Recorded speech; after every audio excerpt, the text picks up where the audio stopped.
भक्तों, ओम नमः शिवाय, श्री शिवाय नमस्तुभ्यम, जय श्री महाकाल। जी हाँ भक्तों, क्या आपका भी जो बच्चा है उसका जो मन है वो पढ़ाई में बिल्कुल भी नहीं लगता। आप लोग बहुत ज़्यादा परेशान है उसकी पढ़ाई को लेके कि आखिर ऐसा क्या हो गया जिसके कारण आपका जो बच्चा है वो पढ़ता नहीं है। आपने बहुत ज़्यादा मेहनत कर लिया, बहुत ज़्यादा प्रयास कर लिया, लेकिन फिर भी जो आपका बच्चा है ना वो बिल्कुल भी नहीं पढ़ता। आप लोग मतलब बहुत ज़्यादा परेशान है कि आखिर क्यों नहीं पढ़ता। तब आपको परेशान होने की बिल्कुल भी आवश्यकता नहीं है, क्योंकि आज जो मैं आपको उपाय बताने वाला हूँ, अगर आप लोग उसको ध्यान से सुन के और अच्छे तरीके से कर लिया तो अवश्य रूप से सारी इच्छा, सारी मनोकामना जो है वो पूरी होगी ही होगी। और आपका जो भी बच्चा है उसका जो मन है वो पढ़ाई की ओर आकर्षित होगा ही होगा। क्या करना है, कैसे करना है, पूरा का पूरा मैं बताने वाला हूँ और अच्छे तरीके से आपको समझाने वाला हूँ। तो बस उपाय ध्यान से सुन के अच्छे से करिएगा ज़रूर। देखिए, आपको भी पता है कि पूज्य गुरुदेव की जो कथा होती है उसमें लाखों की भीड़ आती है। कैसे भीड़ आती है? लाखों की भीड़ आती है। और जब गुरुदेव की कथा में लाखों की भीड़ आती है तो वहाँ ज़्यादातर जो भक्त होते हैं वो क्या करते हैं, पत्र के द्वारा अपनी इच्छा और अपनी मनोकामना जो होती है वो गुरुदेव तक पहुंचाते हैं। तो अभी गुरुदेव की कथा चल रही थी, आज से 4 से 5 महीने पहले की बात है। गुरुदेव की कथा चल रही थी और गुरुदेव की कथा में लाखों की भीड़ आई। अब जब गुरुदेव की कथा में लाखों की भीड़ आई तो वहाँ ज़्यादातर जो भक्त थे उन्होंने क्या किया, पत्र के द्वारा अपनी इच्छा और अपनी मनोकामना जो थी वो गुरुदेव तक पहुँचाई। अब जब गुरुदेव के पास पत्र पहुँचा और गुरुदेव ने पत्र पढ़ा तो वहाँ गुरुदेव ने देखा कि ज़्यादातर जो भक्त हैं उनकी क्या है, केवल एक ही इच्छा और एक ही मनोकामना है कि गुरुदेव, हमारा जो बच्चा है उसका जो मन है वो पढ़ाई लिखाई में बिल्कुल भी नहीं लगता। कृपया करके कोई उपाय बता दें ताकि हमारे बच्चे का जो मन है वो पढ़ाई की ओर लगे, पढ़ाई की ओर आकर्षित हो। हम लोग बहुत ज़्यादा परेशान हैं। अब जैसे ही गुरुदेव ने क्या बताया, जैसे ही गुरुदेव ने देखा तभी गुरुदेव ने 2 से 3 उपाय बताए और कहा केवल ये उपाय कर लेना, तुम्हारा जो भी बच्चा है जिसका भी मन पढ़ाई लिखाई में नहीं लगता, अवश्य रूप से उसका जो मन है वो पढ़ाई की ओर आकर्षित होगा ही होगा। अब जैसे ही गुरुदेव ने उपाय बताया तो लोगों ने जा जाके इस उपाय को घर में करना शुरू कर दिया। अब जैसे ही लोगों ने जा जाके इस उपाय को घर में करना शुरू कर दिया, वही लोग गुरुदेव की कथा में मात्र 1 से 1.5 महीने के बाद वापस आए। हम जब वही लोग गुरुदेव की कथा में वापस आए तो उन्होंने क्या किया, फिर से एक बार गुरुदेव को पत्र लिखा।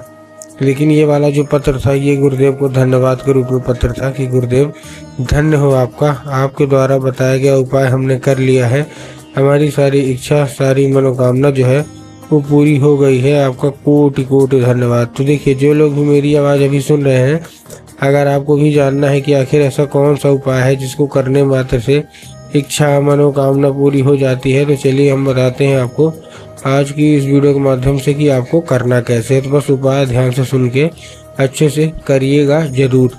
देखिए, तो आपको पहला उपाय आपको क्या करना है, इस उपाय में आपको 3 काली तिल चाहिए और साथ में आपको चाहिए 1 धतूरा। तो 3 काली तिल ले लिए, साथ में 1 धतूरा ले लिए, ठीक। तो ले लिए, लेने के बाद आपको करना क्या है, जैसे आपने लिया, लेने के बाद उसको लेके पहुंच जाना है कहाँ, सीधा शिव मंदिर। अब जैसे शिव मंदिर पहुंचेंगे, शिव मंदिर पहुंचने के बाद उसको दक्षिण दिशा में खड़े हो जाना है और उत्तर की ओर अपना चेहरा कर लेना है। अब देखिए, दक्षिण और उत्तर में ना बहुत सारे लोग कंफ्यूज होते हैं कि दक्षिण क्या है, उत्तर क्या है, हमको थोड़ा साफ साफ बताओ। तब गुरुदेव ने साफ साफ बताया है कि आप जिस भी शिव मंदिर जा रहे हैं उस शिव मंदिर का जिधर साइड जलाधारी होगा आपको अपना चेहरा उधर साइड करके खड़े हो जाना है, ठीक। खड़े हो गए। खड़े होने के बाद आपको करना क्या है, एक नाम लेके आपको क्या करना है, एक नाम लेके अर्पित करना है। कौन सा? महादेव का बहुत ही सुंदर सा नाम है, श्रम्भेश्वर महादेव। तो आपको करना क्या है, आपको केवल श्रम्भेश्वर महादेव का नाम लेके और उन्हीं का स्मरण करके आपको चुपचाप क्या कर देना है, अर्पित कर देना है, बस। पूज्य गुरुदेव कहते हैं कि अगर आपने ऐसा कर लिया तो अवश्य रूप से आपका जो बच्चा है ना वो पढ़ाई की ओर आकर्षित होगा ही होगा, ठीक। ये था हमारा कौन सा, ये था हमारा पहला उपाय। अब हम चलते हैं अपने दूसरे उपाय की ओर। अब देखिए, जो हमारा दूसरा उपाय है, इस उपाय में आपको करना क्या है, जो हमारा दूसरा उपाय है इस उपाय में सिंपल सा आपको एक लाल फूल चाहिए और लाल फूल के साथ साथ आपके घर में माता सरस्वती की फोटो या मूर्ति होना अति अनिवार्य है। अगर आपके घर में माता सरस्वती की फोटो या मूर्ति है तब तो अच्छी बात है, लेकिन अगर आपके घर में माता सरस्वती की फोटो या मूर्ति नहीं है तो आपको क्या करना है, आपको केवल और केवल माता सरस्वती की फोटो या मूर्ति लाना है और घर में आप अपने स्थान दे देना है। ठीक, दे दिया।